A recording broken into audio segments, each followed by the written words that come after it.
welcome back to another Tutorial Tuesday. Today we're going to be taking a look at the basics of brake bias. We'll explain what brake bias is, what it does, and how you can change it to optimize your sim racing.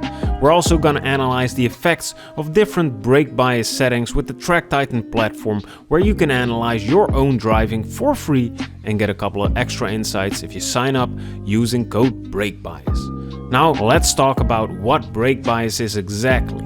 You might be aware that the race car has front and rear wheels, and both sets of wheels have brakes. When you push the brake pedal, that braking pressure is distributed between the front and the rear brakes. To put it simply, brake bias tells us what percentage of braking is done by the front and the rear wheels. So a brake bias of 50 would mean that the rear and the front wheels are braking equally hard.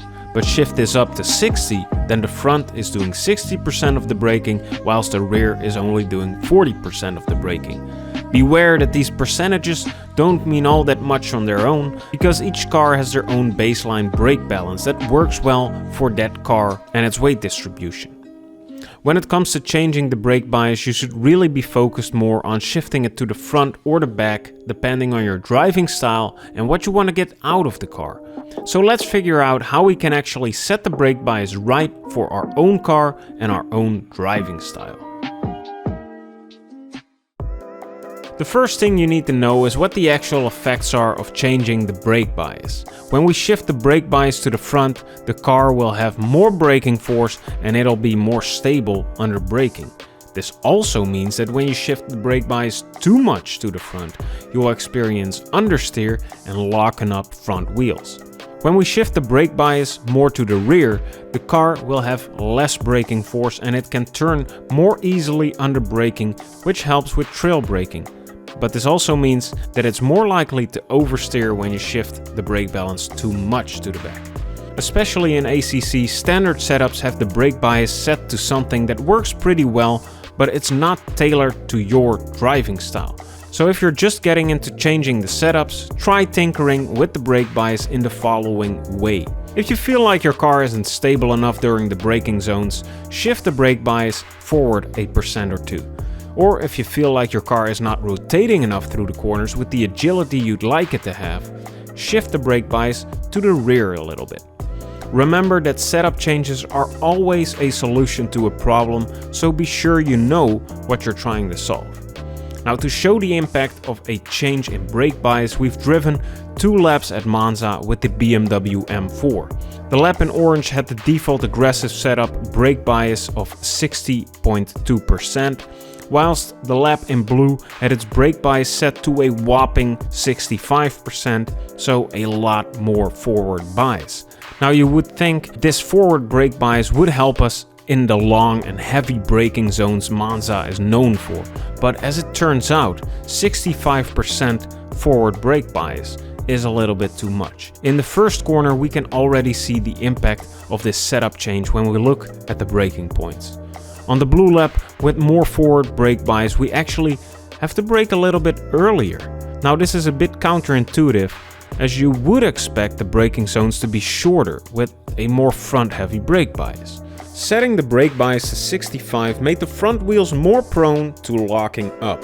Luckily, we also have ABS in our GT3 BMW, which reduces the brake pressure to prevent tire lockups.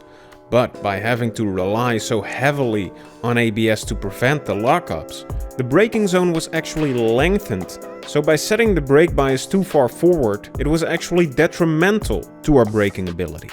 Because the brake bias in the orange lap is set more to the rear, we can beautifully see that they can more easily trail brake into this corner, while the blue lap has to stay on the brakes for longer to actually slow down as much. So this showcases how setting the brake bias right for the situation can help a ton with gaining lap time.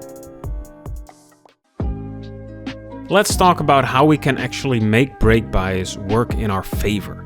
If you're feeling like your car is not quite moving with enough agility through the corners after a braking zone, shift the brake bias 1% or 2 to the back.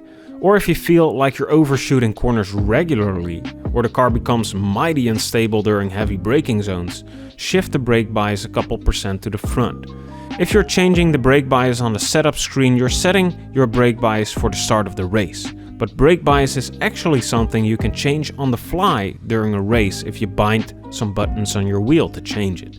This is a little bit of an advanced technique which you should definitely practice before trying out during an online race, but just in case you want to try it out, you can shift your brake bias to the front when a heavy braking zone is coming up for more front stability, and you can shift your brake bias a little bit to the rear on other corners when you want the car to be a little bit more agile. If you're not quite ready to change your brake bias during a race but want to experiment with it on the setup screen, try shifting the brake bias a little bit forward on tracks with heavier braking zones like Monza, and try shifting your brake bias somewhat more to the rear on tracks that require more agility under braking like Laguna Seca. Now we hope you've learned something about brake bias today. Let us know if we've missed anything. Check out Track Titan in the description down below, and we hope to see you in the next one.